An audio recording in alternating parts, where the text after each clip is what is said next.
సినీ నటుడు మహేష్ బాబుకు చెందిన ఏఎంబీ సినిమాస్ కు జీఎస్టీ అధికారులు షాక్ ఇచ్చారు.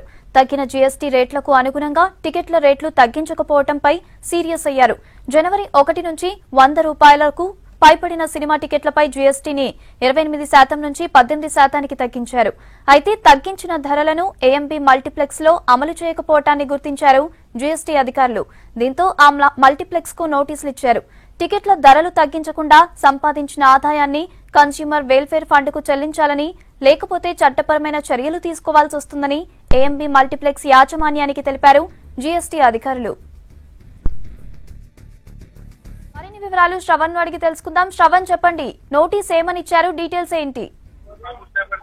టాలీవుడ్ నటుడు మహేష్ బాబుకు జీఎస్టీ అధికారులు నోటీసులు జారీ చేయడం జరిగింది. తనకు సంబంధించినటువంటి ఏఎంబీ థియేటర్ లో నార్మల్ ట్యాక్స్ కన్నా అంటే జనవరి నుంచి కేంద్ర ప్రభుత్వం చేస్తున్నటువంటి రూల్స్ కొత్తగా అమల్లోకి వచ్చాయి. గతంలో 28% జీఎస్టీ తీసుకున్నప్పటికీ జనవరి నుంచి మాత్రం 18% జీఎస్టీ అమల్లోకి వస్తుందని కూడా కేంద్ర ప్రభుత్వం ఆదేశాలు జారీ చేసినప్పటికీ ఈ ఏఎంబీ థియేటర్ కి సంబంధించిన యాజమాన్యం మాత్రం 28% జీఎస్టీ వేస్తూ ప్రజలకు కుచ్చుటోపి పెడుతుంది, వారి దగ్గర నుంచి డబ్బులు లాగుతుందంటూ జీఎస్టీకి వెళ్ళినటువంటి ఫిర్యాదు మేరకు వాళ్ళు నోటీసులు జారీ చేయడం జరిగింది.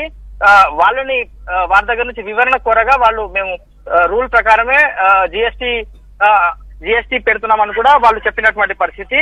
ప్రస్తుతం అయితే అధికారులు అన్ని సమాధానం ఇచ్చినప్పటికీ కూడా వాళ్ళు సంతృప్తి చెందలేదు. ప్రజలు మాత్రం చాలా స్పష్టంగా చెప్తున్నారు, మా దగ్గర నుంచి 28% జీఎస్టీ వాళ్ళు వసూలు చేస్తున్నారని ప్రజలు చెప్తున్నటువంటి పరిస్థితి. ఆ జీఎస్టీ అధికారుల దగ్గర నుంచి గతంలో కూడా మహేష్ బాబుకు నోటీసులు జారీ అయ్యాయి.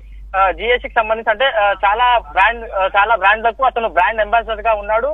దానికి సంబంధించి జీఎస్టీ చెల్లించకపోవడంతో గతంలో కూడా అతనికి నోటీసులు జారీ చేశారు. అతను అన్ని కూడా డబ్బులు కట్టడం జరిగింది. కట్టిన కొద్ది రోజుల్లోనే మరోసారి జీఎస్టీ అధికారులు అతనికి నోటీసులు జారీ చేయడం జరిగింది. మరి దీనిపై ఏ విధంగా మహేష్ బాబు స్పందిస్తారన్నది కూడా చూడాల్సిన అంశంగా ఉంది.